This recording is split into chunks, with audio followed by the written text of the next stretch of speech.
আসসালামু আলাইকুম। আপনারা সঠিক নিয়মে কিভাবে মিস্ত্রি বা কন্ট্রাক্টর দিয়ে আপনার বাড়ির কলমগুলো ঢালাই করাবেন সেটা দেখুন। আপনাদের সব কিছু জানিয়ে দেবো আজকে। তো আপনারা যখন একটি কলম ঢালাই করেন তখন কিন্তু 9 ফিট হোক বা 10 ফিট হোক বা 9.5 ফিট হোক, পুরো কলমটা কিন্তু একবারে ফিট করে একবারে ঢালাই দেওয়া হয়। কিন্তু এখানে দেখেন আমরা কিন্তু একবারে ঢালাই দিচ্ছি না। আমরা যে কলমটা আছে 8.5 ফিট হবে, তো 3 পার্ট বোর্ড 8.5 ফিট বানানো হয়েছে এবং একটি বোর্ড 4 ফিট করে 2টা বানানো হয়েছে। মাঝখানে 6 ইঞ্চি গ্যাপ রাখা হয়েছে। এই গ্যাপটা রাখার কারণ হচ্ছে পুরো কলমটা যদি একবারে দিতে যাই তাহলে কাভারিংটা ঠিক থাকে না, একদিকে চেপে যায়, কাভারিং কম থাকে। তো এই জন্য গ্যাপটা রাখা হয়েছে। ব্লক দিয়ে এটাকে কভারিং ঠিক করা হবে কলমের সেন্টারে, এবং উপরে গিয়েও কলমের সেন্টারে দেখেন উপরেও কিন্তু কভারিং সব দিকে এক সমানভাবে করা হয়েছে। মাঝখানেও কিন্তু এক সমানভাবে কভারিং করা হয়েছে।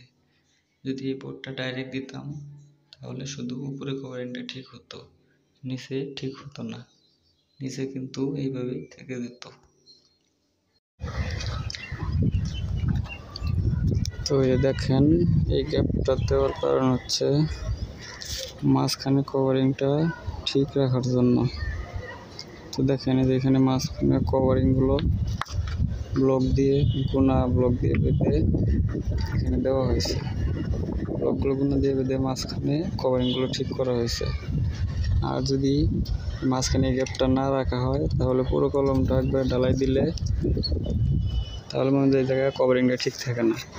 হয়তো এই দিকে 1/2 ইঞ্চি কভারিং থাকে অথবা এই জায়গায় লাইগা থাকে, পরে কিন্তু এগুলা ফেটে যায়, এগুলো বেশি দিন টিকে না।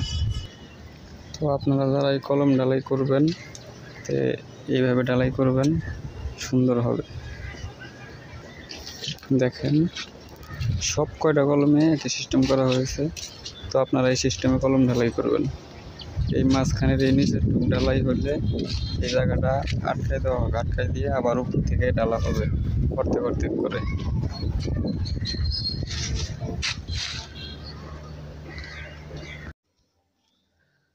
তো দেখেন ঢালাইয়ের ফিনিশিংগুলো কিন্তু অনেক সুন্দর হয়েছে, একদম প্লেন। রোদের জন্য একটু ভালোভাবে দেখা যাচ্ছে না, এখানে অনেক রোদ, তাই জন্য ভালোভাবে দেখাতে পারলাম না।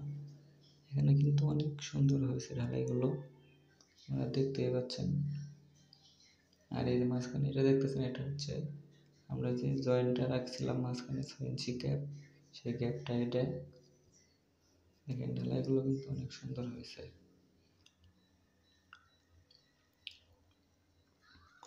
তো এইভাবে আপনারা ঢালাই করবেন। আশা করি আপনাদের কাজগুলো সঠিকভাবে এবং সূক্ষ্মভাবে হবে। অবশ্যই এবং দক্ষ মিস্ত্রি বা দক্ষ কন্ট্রাক্টর দিয়ে কাজ করাবেন, এতে আপনাদের জন্য কাজের কোয়ালিটিটা অনেক ভালো হবে। তো অবশ্যই আপনারা দক্ষ মিস্ত্রি দিয়ে কাজ করাবেন। আর আমার চ্যানেলটা একটু সাবস্ক্রাইব করে দেবেন। আমাদের সব ঢালাইগুলো মেশিন দিয়ে করা হবে। দেখেন